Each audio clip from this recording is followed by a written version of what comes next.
ही एक पद्धत आहे की ज्यावेळी आपण पहिल्यांदा मुख्यमंत्री पदाची शपथ घेतो त्यानंतर माननीय राष्ट्रपती, माननीय प्रधानमंत्रीजी, माननीय उपराष्ट्रपती यांची भेट घ्यायची असते। त्याप्रमाणे मी त्यांची भेट घेतलेली आहे। आज सकाळी माननीय प्रधानमंत्री महोदयांची माझी एक दीर्घ भेट झाली, ज्यामध्ये त्यांचे आशीर्वाद देखील मी घेतले आणि महाराष्ट्राच्या संदर्भात काही चर्चा देखील आमच्या त्या संदर्भात झालेल्या आहेत।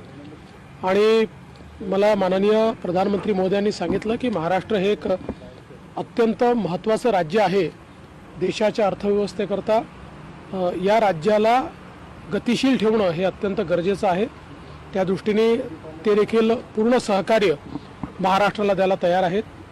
मी काल आमचे राष्ट्रीय अध्यक्ष नड्डाजी, गृहमंत्री अमित शहाजी, त्याचप्रमाणे माननीय नितीन गडकरीजी, संरक्षण मंत्री राजनाथ सिंगजी, पक्षाचे जे सगळे प्रमुख लोक आहेत यांची देखील सदिच्छा भेट घेतलेली आहे। आणि रात्री माननीय आमचे नड्डाजी, अमित भाई आणि BL संतोषजी यांच्यासोबत मंत्रिमंडळ विस्तारासंदर्भात चर्चा देखील केली।